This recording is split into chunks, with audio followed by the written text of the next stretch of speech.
The two-time defending Stanley Cup champs, the Florida Panthers, have kept more key pieces in the mix on Monday. Aaron Ekblad staying with the team, an 8-year, $6.1 million annually for that one. Later in the day, they inked Brad Marchand to a 6-year deal with $5.25 million per year. That all coming after Sam Bennett, the playoff MVP, agreed to an 8-year, $64 million extension. The Panthers pulling off the rat trick. That's what we're calling it. So what does GM Bill Zito think about it all? Take a listen. This was 100%. Those guys wanting to be part of something that they created. And we kind of waxed poetic about the team and the community that they've become, and I think this is a great example of what it means to them. And it's 100% those men who made that decision that they all wanted to continue to try to win together. So soft-spoken, so chill. Let's welcome in someone else who's so chill, our hockey expert, Pete Blackburn. I don't know if actually that's the way I would describe you. No, definitely not true. We're going to just roll with that. We're going to start with the reigning champs here. We just went through the list of the guys that they're bringing back. Bennett, Ekblad, the Rat King himself, and Marchand.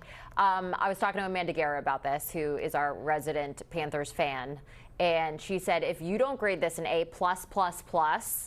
then you're the hardest grader ever. So what's your grade here for the Panthers? I'm just one of those teachers who doesn't give out A+, I guess, because I'm giving them an A. There's always room for improvement. But, I mean, if you had told me a month ago that the Florida Panthers would find a way to keep Brad Marchand, Aaron Ekblad, and Sam Bennett, all three of them would have to come under market value. And that's here we are right now. And that's because of what Florida has built. Everybody can talk about state taxes and the implications on income and all that. This doesn't happen if the Florida Panthers have not built what they've built in South Florida to this point, which is one of the most dominant playoff teams that we've seen of a generation, of the past decade or so in the NHL. And, you know, they're making a bet that they can keep going in the next couple of years with these guys. And I think it's a good bet, and I think that it's worth doing. Is their cap situation, is their roster going to look like a mess in a handful of years? Probably, but I mean, they have no draft picks and they have no real financial flexibility to go out and get players mid-season. So they're making a bet by keeping these guys. They're going to keep this thing going. And really, if you're keeping the window open, I think this is the smart play for Bill Zito and the Florida Panthers. So if you were a teacher that gave A+s, would you give the Panthers an A+ here or no still?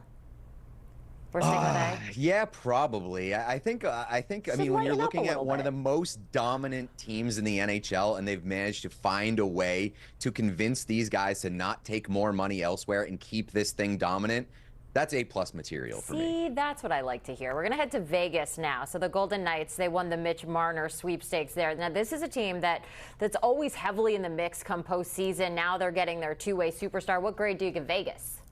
I'm also going to give them an A. And if I could give them an A+, I don't think I would. All right. I think I'd still stick at an A just because Mitch Marner is a great regular season player. I still have concerns about what he is in the playoffs and what he's been in the playoffs.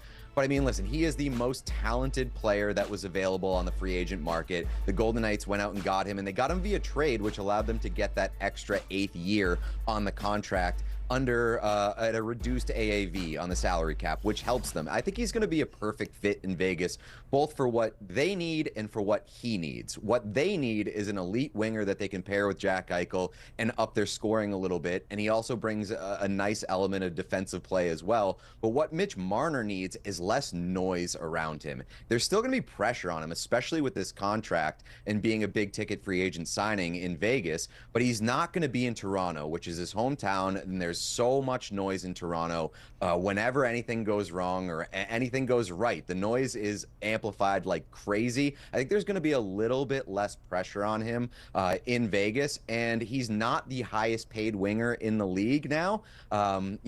By taking a little bit less money on the AAV in Vegas, he avoids becoming the highest paid winger in the league, and that also, I think, lessens the pressure on him and with the Golden Knights. Giving the Golden Knights an A there. Yesterday we had Pierre Maguire on. He was talking just about free agency in general, and we made sure that we talked about our team, the Bruins, because he was so upset with what they're doing this offseason. What's your take on it all? I'm so exhausted by what they're doing in Boston. And I'll say this, they'd made a couple of bets over the past couple of days that were low risk and high reward. And I like those moves, especially for a team that's in flux right now. And I was feeling really good about what they had been doing.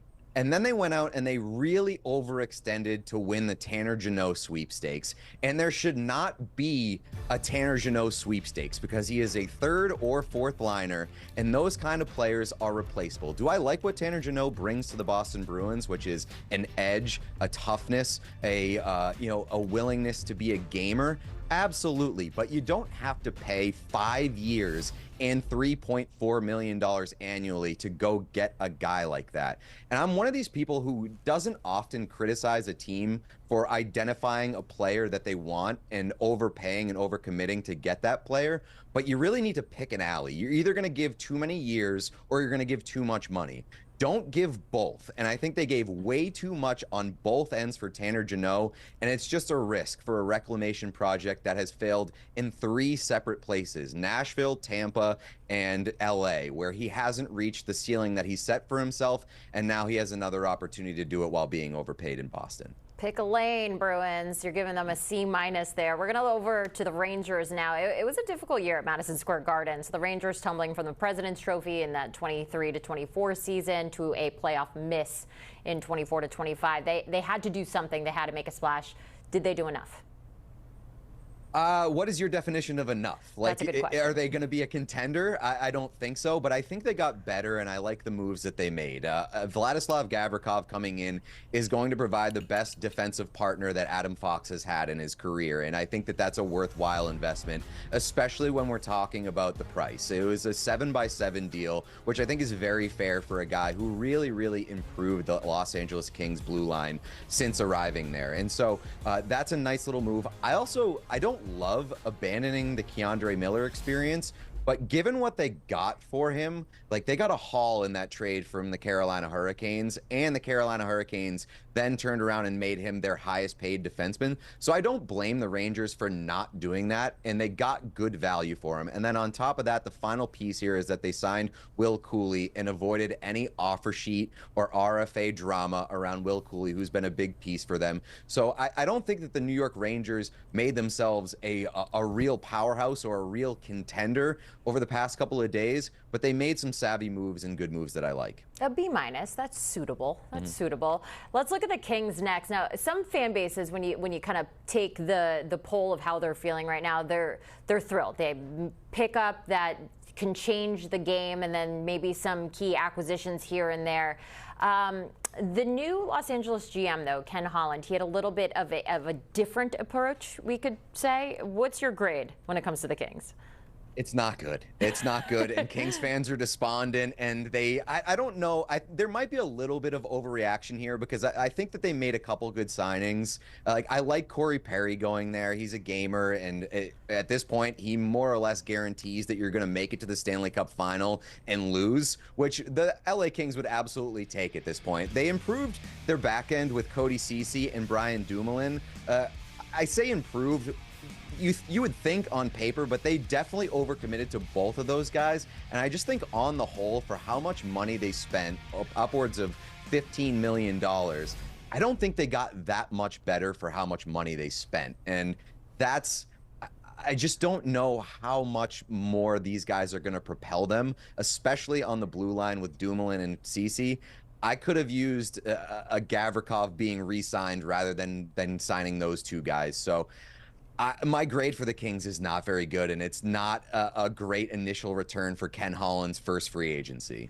A D+, it's just a tough grade, I feel like, to get. I feel like it should either be a C or a D. Especially because Kings fans are desperate to get past the Edmonton Oilers in the first round. They've been banging their head against that wall for 4 straight years. They had money this offseason. There was so much hope that Ken Holland or whoever the GM was before they hired Ken Holland would be able to make a big ticket signing to help improve their goal scoring, and that just did not really happen in July 1st. How about the Hurricanes? How are you feeling about them right now? Some saying that their unexpected trade on day one was the highlight of free agency. What's your take?